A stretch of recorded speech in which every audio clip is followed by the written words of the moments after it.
नमस्कार, मैं जितेंद्र चतुर्वेदी। सबसे पहले तो आप सभी से आग्रह रहेगा कि अगर मतांतर से नहीं जुड़े हैं तो जुड़िए, वीडियो को लाइक कीजिए और साझा करना मत भूलिए। क्या नीतीश कुमार का सियासी दांव उल्टा पड़ गया और जो बिसात उन्होंने बिछा रखी थी वो धरी की धरी रह गई? असल में ये सवाल नाहक नहीं उठा है।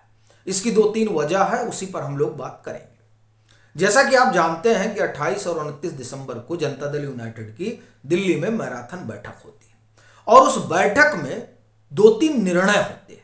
एक तो ये कि ललन सिंह अध्यक्ष नहीं रहेंगे, नीतीश कुमार अध्यक्ष बनेंगे। दूसरा, वहां प्रस्ताव पारित होता है और उस प्रस्ताव में विशेष राज्य के दर्जे पर चर्चा नहीं होती है। जबकि आप अगर गौर करेंगे तो पाएंगे कि जब से महागठबंधन का हिस्सा हुए नीतीश कुमार, तब से उन्होंने विशेष राज्य का दर्जा बिहार को मिलना चाहिए इस मुहिम को बहुत आगे बढ़ाया, लेकिन जदयू के प्रस्ताव में वो नहीं रहता है।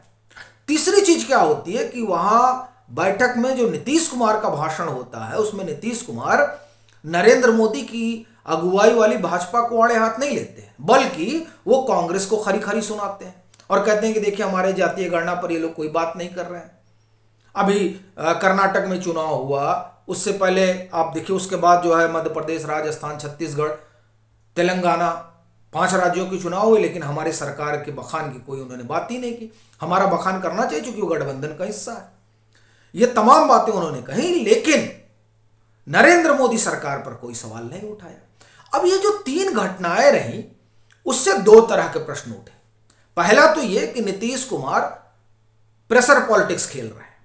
वो इस कोशिश में लगे हुए हैं कि जो इंडी गठबंधन है वो उनके नाम पर राजी हो, क्योंकि जो 19 दिसंबर की बैठक हुई थी उसमें तो ममता बनर्जी ने बड़ा भारी दांव चल दिया और मल्लिकार्जुन खड़गे को चेहरा बनाने की बात कर दी। कहा जा रहा है कि उसके बाद नीतीश कुमार नाराज हो गए और उस नाराजगी के बाद ही उन्होंने प्रेशर पॉलिटिक्स शुरू की और उस प्रेशर पॉलिटिक्स के तहत ही जो एनडीए के विरोध का सबसे बड़ा चेहरा था यानी ललन सिंह को हटा दिया गया और उनको हटाने के साथ एक संदेश दिया गया और यह संदेश राजद को भी दिया गया और कांग्रेस को भी दिया गया। राजद को इस लिहाज से दिया गया कि आप हमारे ऊपर दबाव बनाना बंद करिए और 2025 तक हम एक कुर्सी पर बैठे रहे, आप बोलिए मत। और दूसरी तरफ कांग्रेस को संदेश दिया गया कि अगर संयोजक बनाने वाला मसला तय नहीं होता है तो आप देखिए कि हमने सबसे बड़ा चेहरा हटा दिया है। और दूसरा, भाजपा पे कुछ बोला ही नहीं उन्होंने और विशेष राज्य वाला मसला उठाया ही नहीं अपनी उस पार्टी की बैठक में। तो इन तीनों संकेत से एक जो दबाव की राजनीति शुरू हुई, उसमें राजद और कांग्रेस दोनों के लिए समस्या खड़ी हो गई। अच्छा, ये कहा क्यों जाने लगा कि साहब ये जो है प्रेशर पॉलिटिक्स चल रही है? क्योंकि उसके तुरंत बाद कांग्रेस और राजद दोनों के हालत खराब हो गए। राजद एक्टिव हो गई कि न मालूम नीतीश कुमार क्या करने वाले हैं।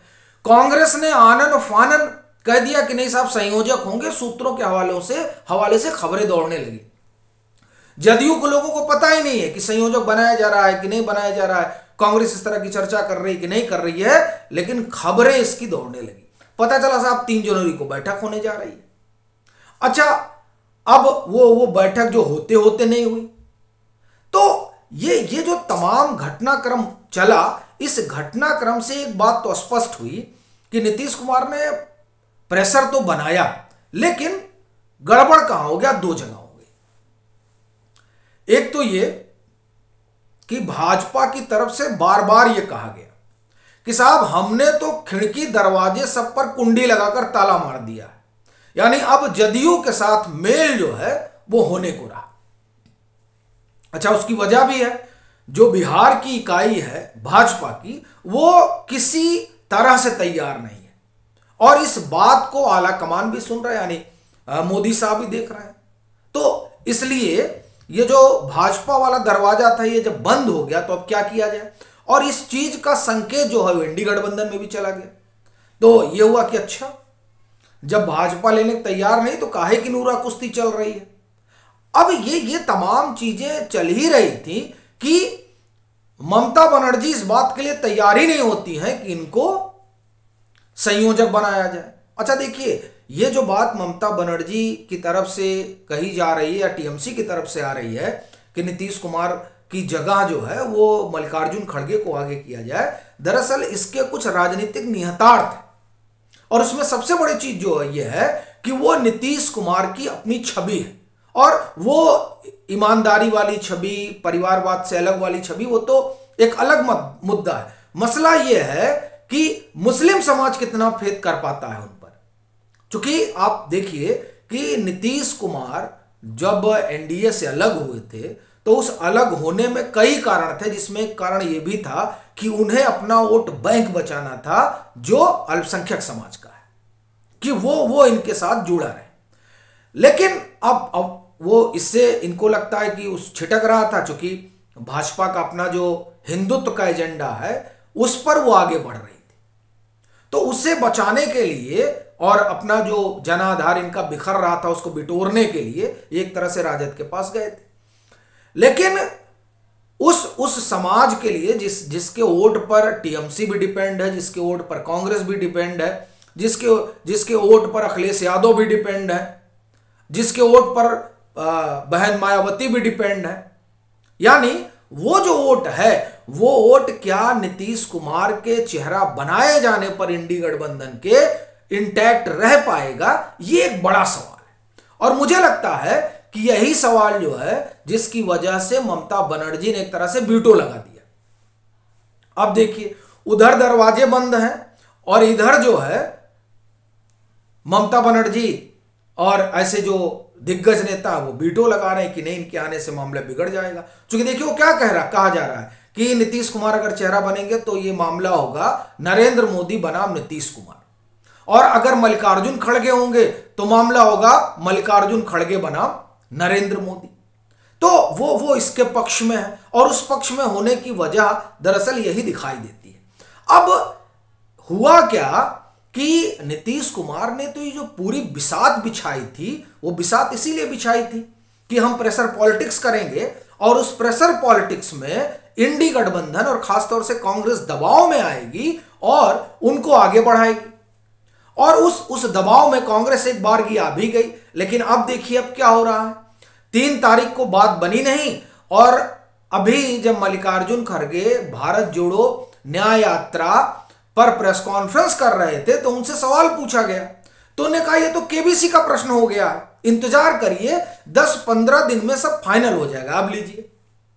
यानी अभी तक तो 3 जनवरी को ही कहा जा रहा था कि नीतीश कुमार संयोजक बनने जा रहे हैं, लेकिन अब कहा जा रहा है कि 10-15 दिन अभी रुकिए। एक और दूसरा, अब तो जदयू करे कि संयोजक से ऊपर की चीज है नीतीश कुमार, केसी त्यागी का यह बयान है। यानी अब जदयू इस पर आ गई है कि अब इन्हें पीएम चेहरा बनाइए।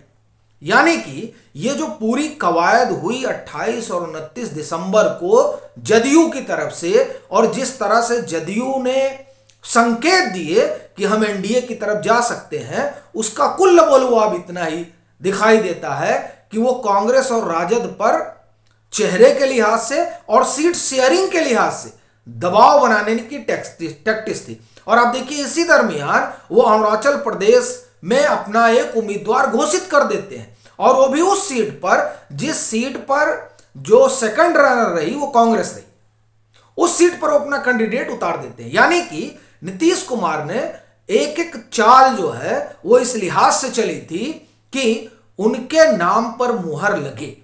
लेकिन यहां मामला जो है वो गड्ढमड्ढ हो गया। एक तरफ तो जो भाजपा की तरफ जाने का डर था इंडी गठबंधन, खासतौर से कांग्रेस और राजद को, वो डर भाजपा ही ने खत्म कर दिया कि हमको लेना ही नहीं है, अब हम अपने नए एनडीए के साथ ही चुनाव लड़ेंगे, इनसे अपना कोई सरोकार नहीं है। और दूसरी तरफ ममता बनर्जी ने एक बड़ा क्वाइन उछाल दिया कि इनसे अच्छा तो आप खड़गे साहब को आगे करिए, कम से कम जो 58 सीटें हैं जहां पर दलित मतदाता जो है बड़ी डिसेसिव भूमिका निभाते हैं, वहां हमको फायदा हो जाएगा। अब ये जो दोनों चीजें हुई, इसने ऐसा लग रहा है कि नीतीश कुमार ने जो सियासी दांव चला था उसको विफल कर दिया। आपकी क्या राय है जरूर साझा करिएगा। मतांतर से नहीं जुड़े हैं तो जुड़िए, वीडियो को लाइक कीजिए और खूब शेयर कीजिए।